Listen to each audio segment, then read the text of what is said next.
You are tuning into Engaging Walk. This week we will discuss the first episode of our dating series. Is online dating worth the trouble? If you are new to the podcast, my name is Drake. And my name is Rubie. We are passionate about building strong family connections. We've seen how impactful a simple walk together can be. So don't forget to subscribe to our podcast to stay up to date. All right, so let's keep the conversations going as we get into today's content. For our engaging walk this week, we did an engaging walk over in Santee, California, which is it's more of like it's a pretty chill neighborhood. It's northeast of where we live, and it's really nice dog parks, really nice scenery. So we went there with Boba and had a lot of fun. Mm-hmm. And while we were there, we were talking about online dating. This was a little while after my sister was here visiting us, and we had talked about this a little bit, and online dating. So we're going to get into this topic of, is online dating worth the trouble? So just to give you guys a little overview of what we're going to be discussing. So we're going to first discuss the pros and the cons of online dating. And then we're going to talk a little bit about what does the data tell us about online dating? Because believe it or not, there's a lot of studies that go into online dating. Mm-hmm. And there's a lot of people that have done a lot of research about, is it effective? Like, are people actually meeting? Are people actually falling in love, getting married, etc.? After that, we're going to get into the success rates of online dating. What does the data show about that? Mm-hmm. And we'll talk a little bit about difficulties for each of the sexes, like what challenges do men and women face that are specific to each of the sexes in regards to online dating. And then we're going to wrap this up with, does the application that you are using matter? And we'll discuss assignment after that. So let's talk a little bit about the pros and the cons. All right, what do you think about the pros and the cons over here? I think for the pros for online dating that, based on research that we have done, that at least 30% of Americans using online dating now, which is pretty much a good number. Yeah. And because of, online platform, they're able to meet the variety of people with different areas, which is you cannot do that with offline dating. Yeah, back in the 90s, you were pretty limited. Well, once AOL Instant Messenger became a thing, that was, Yes. But before that, like, it's pretty hard. Yeah, you just could date, like, whoever was in your neighborhood. True. And then they also give you a glimpse of the personality of the people through their profile. Because, you can see their faces, you can see hobbies and things like that. And it's also give you a great feature to enhance the user experience, including like short clips, videos, and some of the apps also allow you to call the person or video chat. So it's pretty cool. I think that I heard that became more of a thing during COVID because people couldn't meet. So I remember hearing things like, "Oh, people like we're doing, video calls or whatever." Yeah, some of the apps, I think they allowed user to make their own video so that instead of just looking at the picture, other user can get to know them through their own video. So which is pretty cool. But I would say if you are like introvert person, it's gonna be a challenge. It's gonna be awkward. Yeah. And then another pros for the online dating that they are pretty affordable. Mm-hmm. Some platform are like free. Some platform will charge you. But if you think about the number that people that you're taking out, and you have to like bring them to the coffee shop or restaurant, that online dating is still more affordable than in person. Mm-hmm. And the user can determine the pace as well. Yeah. What about you? What else do you think is going to be pros? I think the last couple of things that we had written down is that it takes a little bit less effort and investment, which my wife was just talking about. But I think the last one that we wrote is a pretty big one, that there's separate categories and there's new apps now for like different subsects of people. So like if you're like what do they have, like singles over 50? Yeah. They have like Christian Mingle. Uh-huh. They have if you know, they even have like the farmers only. They were like, if you don't have to be lonely at Really? farmersonly.com. I have no Yeah, idea. you never heard that jingle? No. It's actually a really good jingle, but it just shows that like, hey, you know what? I'm a farmer. I want to meet a woman who's a farmer, and you know, and have farmer babies, and My goodness. and have the babies like work the farm, you know. So there's all these different little subsects of people that like, and I think that can be really helpful if like it's like, wait, you know, especially like if you're, you know, Christian Mingle or you know, eHarmony. like if you're looking, we'll get into that more in our last section, but I think that can be really helpful and to help you navigate. Or narrow down, Yeah. you know, the people that you want to meet up with. Mm-hmm. Also, like, I remember there's also like first responder. Wow. App. You know, it's probably like if you have a subsect of groups of like a person, that's probably a really great business model. Be like, you know what? I'm a chess player and I want to date another chess player. You know, you could probably literally pick anything and people are like, yeah, I want to date exclusively in that community, and it might work. Maybe, yeah. So we'll get also into a little bit of the cons. What are the cons of online dating? All right, number one has got to be catfishing. I mean, there's even like a whole TV show dedicated to catfish, which my brother and I used to watch back in the day when I was home in Boston, visiting there. We would watch it, and it's like it's pretty crazy what happens to some people that get into these like long distance relationships with a person that they met online, and then that person is like not at all like who that. Sometimes they're not even like a woman. Like this guy would be like, I've been talking to this girl for like 4 years. We haven't met, and then those guys from the MTV show go out and meet the girl, and it's like some dude that lives in like That's his crazy. mom's basement because like, you know, he's just bored, I guess, or you know, for whatever reason people do that. One of the catfish is very common is that military guy.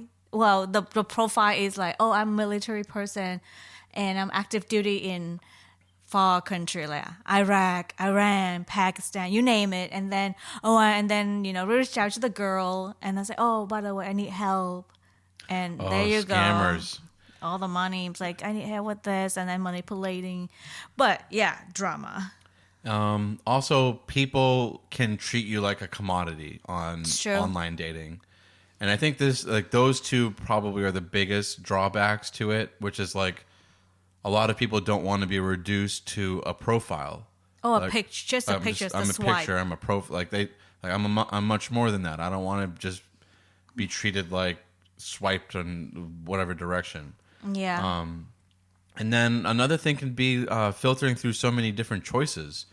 If you're on online dating and you're looking at, you know, 40, 50 profiles a day, like that's such an unrealistic number. Like, it's true. You're not meeting that many types of people a day in real life, and you couldn't possibly do it. So, you know, it could be really it can really conflict with like reality when you're going through that many profiles and like you're evaluating this many people, which kind of goes into the next idea, which is it's really going to be difficult to remember all the details about the people with whom you're having these conversations if you're talking to like 40, 50 people at a time. Yeah, you just have to like Excel sheets when you have to like track them down. Okay, this person, this is the last topic we're talking about. Yeah, it's very hard, and you know, since you like you said, like the quantity of people that you talked throughout the day, it's kind of demanding and draining, to be honest. Mm-hmm. Another idea that we wrote down was that the algorithm is not always going to be effective in regards to like finding the right match for you. So I think that there's some websites that are a lot better at this, and some apps that are better at this than others. Mm-hmm. But that can always be an issue where the computer thinks that based off of your answers that like this is a good match for you, but in reality could be something else. It's true. Yeah. And then, I mean, this is also in real life, but physical attraction plays a critical role in online dating. And people can inflate and even just flat out lie about their characteristics to match with their ideal candidate. So if they're like, yeah, I want somebody that's, you know what I'm saying? Like if you're gearing your profile towards what you want. And I mean, there was a statistic that we read that like, was it like 30% of people do that just for fun? Yeah. Yeah, like men and women. So, buyer beware. And then your partner can be easily easily replaced. So this I think is a phenomenon that's happening more and more with young people, is that they are like, you know what, I met somebody off of Tinder or whatever, and this person that I've been dating for like a couple months is becoming like a pain, like whatever. It's just I can just drop them and then find somebody new in like tomorrow. Yeah, it's true. Because back on the back of your mind, you would think, oh, I have tons of options on the app, so I can just pick up another one, which is not authentic of a relationship, where you can build trust and have a good communications or good foundations for the relationship, when the factor of, oh, I can replace you anytime I want, which is a red flag for a relationship. Mm-hmm. Yeah, definitely leave you feeling like you're walking on eggshells. And then the last thing that we have, which, kind of dovetails into this idea of like your partner can be easily replaced, is to the end of the extreme with this, which would be that perhaps online dating could be leading to more affairs, because there's even apps that we're not going to mention by name because we don't want to promote it. But there are even apps that are specifically laid out for affairs. Like, hey, if you're looking to have an affair, this is the app that you want to go to. And, so it's just like anything in this new age with AI, new technological developments. There's always like a double-edged sword to it, where there's all these benefits, but the drawbacks are there as well. So we're gonna dive a little bit more deeply into what does the data tell us about online dating? What is the research showing about? Is this effective? Is this an effective and we know it's efficient, but is it effective in regards to like meeting the ideal partner, having a long-term monogamous, almost traditional relationship, but done through the means of meeting on the internet? Mm-hmm.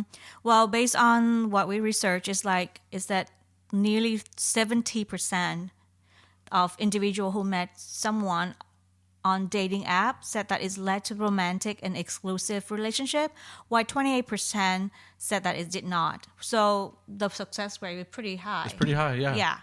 And especially when you're taking into consideration they're talking about exclusive romantic relationship. I'm assuming they didn't pull a lot of people from like apps that are more geared towards like hookup culture, because this is talking about exclusive monogamous relationships. Yeah. And then they also mentioned that in individuals between 43 to 58 found the most success with online dating. This is interesting. With 72% stating that meeting on online dating led to a romantic relationship. It doesn't really surprise me because people in that age group love Facebook. Yes.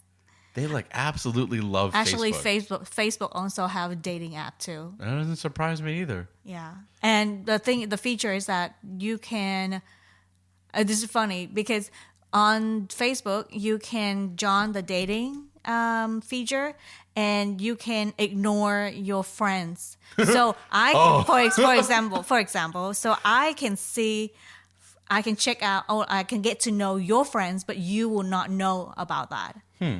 Yeah. Is that interesting? Like what do you mean? Like check out your friends? So like, for example, I have my profile. Yeah. And then so the algorithm will work on your friends. Let's say, like I say, okay, I'm interested in male friends, and these are my categories. And if your friends that fell into my categories, they will tell me, hey, this is the friends of Drake, blah, blah, blah, blah. Would you want to, chat or talk to the person? But you will not know. Oh, that's kind of creepy. No, because because if you know that about that, well, there's a feature. I think that Facebook will ask me, do you want Drake to know about it or no? I'm talking about single, of course. Because sometimes we're a good friend and then say, hey, you want to check out about my friends, some people doesn't want that, so they have that feature. But of course you have to be single to do that. Yeah, of course. Yeah, we're talking about online dating, so For singles, yeah. and then Ruby was just using an example. Yeah, But yeah, that's very interesting. Yeah. yeah. So I don't really find that part surprising. It's very interesting, but I don't really find it surprising because like my mom is in that age group, and she loves Facebook. She lives on Facebook, and like so many of her friends do too. And like they like we don't really use it like they do. Like younger generation just kind of just use it as like, oh, I have a profile. I can use it to network with people.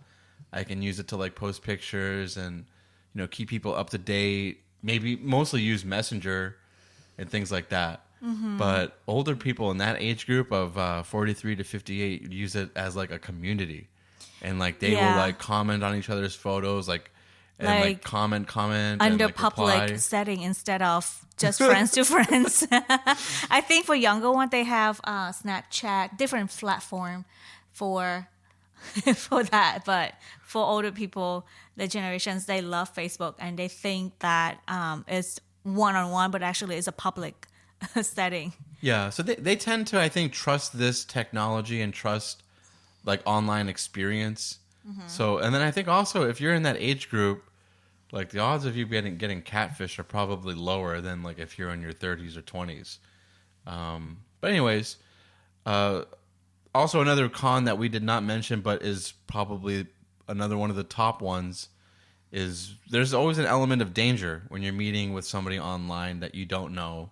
So if you're going ahead in that online dating experience and you're like, yeah, I'm going to meet somebody, this is how I'm going to do it, just always beware of like, let people know like where you're going before you go, particularly for the women out there.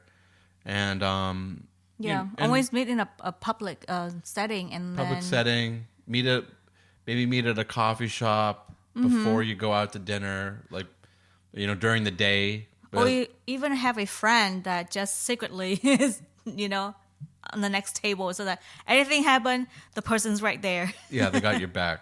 Someone that you trust. And then, of course, we got last piece of data that we got is that males were more likely to have met somebody on a dating app and have it lead to an exclusive relationship compared to 66% of females. And this was according to data that was gathered and compiled by Forbes. So they did a lot. They had a lot of different sources that they were even sourcing. So if you want to check out that data for yourself, if you find it incredulous or if you're inspired by these this data points, check it out for yourself. Forbes did a really great article about the effectiveness of online dating. All right, we're gonna move to the next questions. What are success rates for online dating? So we gathered some of this data from this figure from the cloudwards.com, which has a whole, or .net rather, that has a whole breakdown of statistics for online dating. But 50% of online daters in the U.S. say relationships that have come from online dating are just as successful as the ones that began in person, which I think makes sense. That's like a coin flip. Like, but those odds are actually pretty good, especially when you consider all the risk factors and all of the cons that go into online dating. That you have basically a coin flip as to whether that relationship that blooms from online dating will be just as successful or as natural as one that began in person. So yeah, I think that overall these stats are pretty surprising. I did not think that it was going to be this successful. But I think a lot of this is going to have to do with the last point that we're going to talk about, which is, does the application that you are using matter? Before we get into that, let's talk a little bit about the difficulties of facing that individual men and women are facing when they're going onto online dating. So men, from what the data shows is that men have there's a guy that wrote a really great article about this from Forbes that was standing out amongst all the different suitors can be really difficult. He even posted something about that he had it's just not even like feasible to tailor your response or your opening line to like 1,000 or let's just say even like 10 different women, where you're like, hey, I see that you're really into chess. I really love chess. What's your favorite opening? What's your favorite end game? Who's your favorite chess player? He was saying that like if you do that, then one, you're just spending so much time, and the chances of the woman actually reading it are really low. And I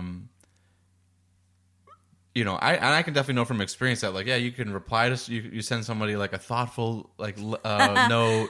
You're like, hey, I noticed this about you. Like we could really connect. And then it just, you never hear back. And you're like, man, I spent like 20 minutes thinking about that. And then, so yeah, he said that like, even statistically, that waffles or pancakes, just that was more successful in terms of getting a response than a well thought out, tailored to that person, like greeting, which I think really speaks to how difficult it can be for men to find somebody that's suitable for them in online dating, considering this is not just the female's fault, but there's just like so many like suitors that they have that are constantly messaging them, and it can be really difficult and daunting for women to go through all that. It's true. And then I think he also mentioned that the messages that sent out with 40 to 90 characters in the message have higher percentage or higher rate of response than a long, lengthy, customized, personalized message to the person. Yeah. And I mean, like, it makes sense. Makes sense, yeah, because it's overwhelming. It's like, oh my God, it's too much.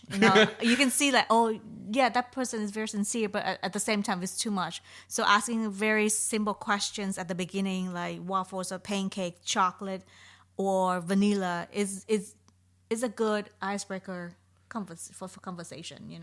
Yeah. So I mean, this is important stuff to talk about because, if you guys want to learn more about online dating, to have discuss this a little bit more, let us know in the comments.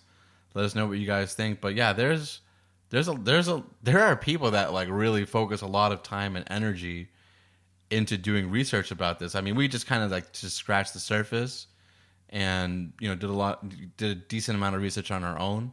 But there's people that really go into this to figure out like what is the best way to meet somebody. But I think from just logically, the best way to meet the person that you're looking for online is by using an application that actually speaks to like who you are and you're just like with farmersonly.com or with Christian Mingle or maybe there's one for Republicans or whatever. What?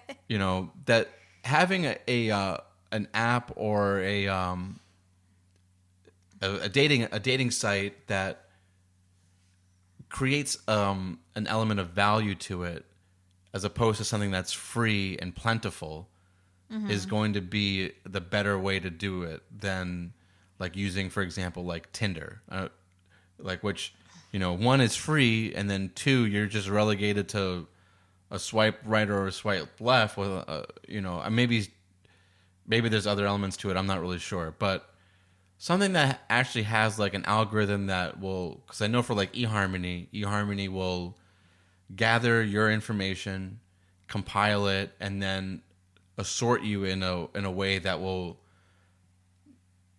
they're kind of using their technology and their algorithms to bring you to people that are likely going to be good suitable partners for you. And then not only that, but you're also paying for it, so there's an element of investment. There's an element of like, of filtering, because you're getting rid of a lot of those people that are they're just a scam, most likely, and you're also getting rid of people that like, can't afford the app, so they're not working, for example. For women, they also have faced with a lot of difficulties on online dating. Well, pretty much like the men, they also have to. Sometimes women, they don't find a lot of suitor as I expected to, and or like they face a lot of people, men that more passive than pursuing them. I have friends that they mentioned that, oh, I using it, but then I realized that a lot of men don't even, they like the profile, but they never start a conversation. So like they left me hanging, or they just stop talking after maybe a couple, messages. And they also like, what, as we are expecting tons of people, or we like tons of people, and we don't see the respond back. They also face a lot of, or women face a lot of insecurity. Like, they start thinking, maybe, I'm not pretty enough, my profile is not good enough, or my pictures is not have sent a lot of varieties enough. I need to change this, and then they go into the cycle of insecurities. And I think that's also applied to men too. When we put ourselves out there, and then we don't have the return as we expect, then the insecurities comes up. And but yeah, that's just some difficulties that women and men face on online dating. Yeah, I know this is actually a really crazy story, but that reminded me of, there was a time when I was at work, and one of the guys there he was, this was a long time ago, he was at that point very shy, from a small town, and he was looking to meet, a girl in San Diego. And he wasn't having a lot of success because he didn't really know how to talk to women, and how, especially online, like he was really, really struggling. And there's a guy at our work that is really, or he was not there anymore, but he was like really attractive, good looking guy. So they replaced his profile picture with this other guy, and he went from getting like maybe like 2 or 3 matches to getting like a couple hundred. Oh my goodness. So yeah, I mean, like, and then he was like, well, it's not me, like they're gonna know that it's not me, like if we ever meet.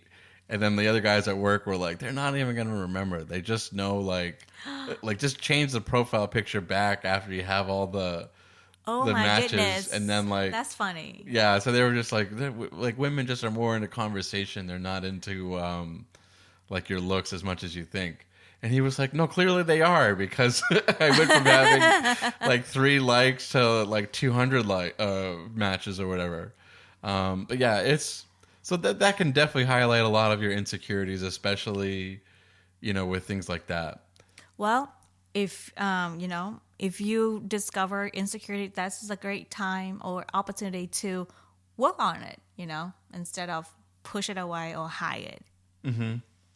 Yeah, and then going back to this idea of like, does the application that you're using matter? I would say that it really does. That you're going to have a lot, we're not like promoting eHarmony, but we're just saying like, you would have a lot more success on an application like eHarmony, where the algorithm does a bit of the work for you in terms of like finding a partner that matches your values. It matches like what you're trying to get out of a relationship, versus Tinder or Plenty of Fish, where it's like, it's more like the Wild West. Yeah. And then like to create a profile on these apps, I think eHarmony did a good job in asking who you really are, what you're passionate about, and very detailed, so that the algorithm is more accurate to the person that you're looking for. instead of other free app, which is they just ask you a very simple questions. And I think if I remember correctly, like even when you go into the chat or the statistics, they say like, okay, this person and that and you, how much percentage that you are Compatible. Yeah. compatible, and in what way are you compatible, in what way you're not.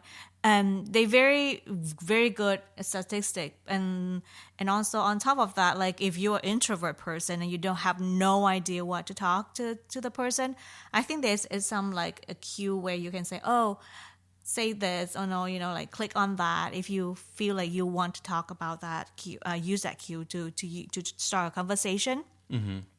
So yeah, it for me it does it because it's it clear out distractions for you, and also eliminate people that not fit for you. So that's a big help. Yeah, I think right off the bat, if someone is paying for an app to meet somebody, and like, hey, you know what, I'm going to spend $100 a month or whatever it is, $60 a month, whatever the number is, like, and this way I can at least marginally or know that the person that I'm looking for on the app also is investing their time and their money, and one, they can afford it. So like if you're spending $60 a month on on a dating app, then like that's pretty good. Like you're showing like I have this, I value this. This is something that I'm going to invest in. And then also you can afford it, which means you have a job, because there's a lot of scammers on these sites, and a lot of broke people and people that don't they're not gonna, like, those people are just not going to be suitable for a long-term relationship. But again, all this depends on what you're looking for. But if you're listening to Engaging Walk, then odds are that you're a person that's like trying to find somebody out there that's a good suit for you, and you're listening to a relationship podcast to learn more about that. Or you're a married couple that this information might be helpful for you to give advice to maybe friends of yours that are single. Like, hey, I heard that like online dating is actually pretty successful. And I know that, like, we didn't write this down, but maybe we could talk really quick about the stigma of online dating. I know, like, for a long time, like, that was kind of like a stigma. Like, you wouldn't want to, like, oh, like, where'd you guys meet? And then people would be like, oh, we met online. And then people would be like, what? Like, you met online? Like, yeah, now it's meeting online. Like judgmental. Yeah, but now it's more like a thing, because if you look into our lives, we have a routine, and then if we, let's say, we just work, study, home, and friends, very like small relationship is, small, a close circle, especially for those that start having their job, they don't have time to hang out more, and then the weekend is like go back to the routine. So to meet up with someone new out of this circle is hard, and is real. And I have tons of friends that they good at their job, they very talking about girls, women, they very successful at their job, they're great personality, they look great, and then they want to have someone that match with them, but they can't, they stuck at job, and and then they hang out with friends. So online dating really give them an option to like, oh, hey, there's a person that help like have the same match with me, but it's just different location. Yeah, and you can they don't even have to be like that far away, but they could be like maybe like a few towns over. Yeah. Or just a person your paths would never cross. Or even like the same town, but like you said, like it's never crossed. Yeah, so I think all that speaks to the flexibility of online dating, where you purchase the app, you purchase your membership, or you download the app, you purchase your membership, you make your profile, you're at work, during your lunch break, you kind of like text somebody like, hey, what's going on? Get to know them a little bit better. Like this goes at, like how my wife was saying, this goes at like your own pace, which especially for like professional young people can really can really help them find somebody that is suitable for them, that doesn't really like, throw them in the odds of like, of like just like meeting somebody at a bar. Yeah. And so I think online dating is more acceptable now for Yeah. young people and professional, people. And then and I think we need to have a better look, a good look of online dating. Just like we said, like the success rate is pretty high compared to what we thought before we did the research. And nowadays, a lot of people meet online. So I think to give it a good feedback, I think is worth the trouble. Of course, it's going to be a trouble. Yeah. Because again, It's an investment. It's an investment, time and effort, and emotionally drain from that. Because imagine you have to answer the same questions, or maybe like It's pretty exhausting. yeah, for like 5 people. I'm just imagine that's tiring, And then on top of that, you have to remember each of them. It's tiring, but I think it's worth it, because if you're a busy person and you have the routine set out already, and it's hard for you to break the routine, I think that's a good opportunity. And of course, we have to be wise and set boundary, also protect ourselves from catfishing. Yeah, and then also from people that you're meeting in person, and take it in stages, take it in one at a time. Yeah.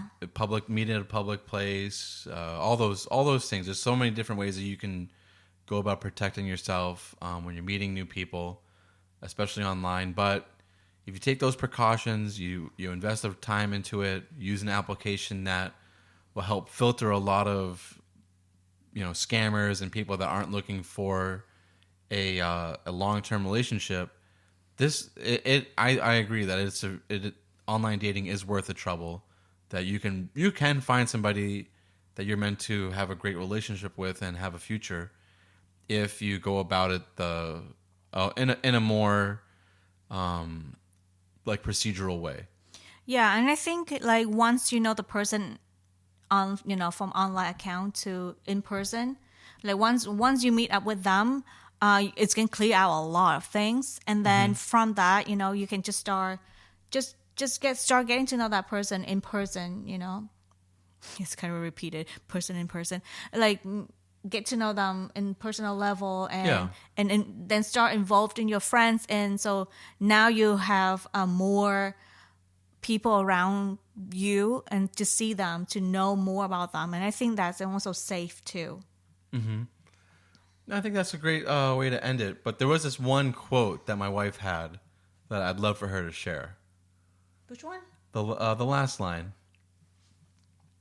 Oh, so I said that if you are not confident in who you are, then you may become unrealistic, invested into a wrong person, which can lead to catfishing and other problems. Yeah, so I think that's a really critical way to think about it. That if you have all this information, you do a lot of the research about like online dating. What's the best way to go about it?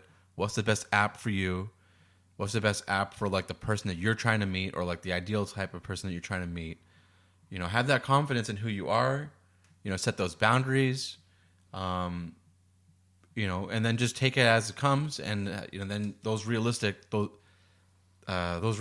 outcomes can lead to you finding the correct person as opposed to the wrong person.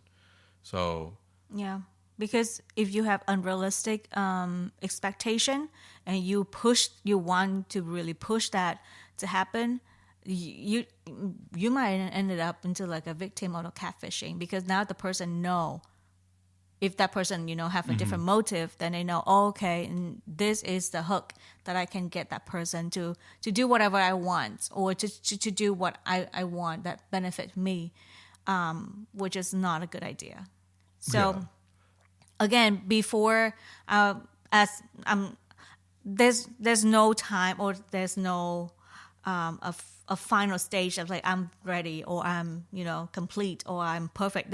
We always improving and learning and evolving. But what I'm trying to say is that as you go on with online dating, if you feel it's fit for you, anytime we feel anything that we are not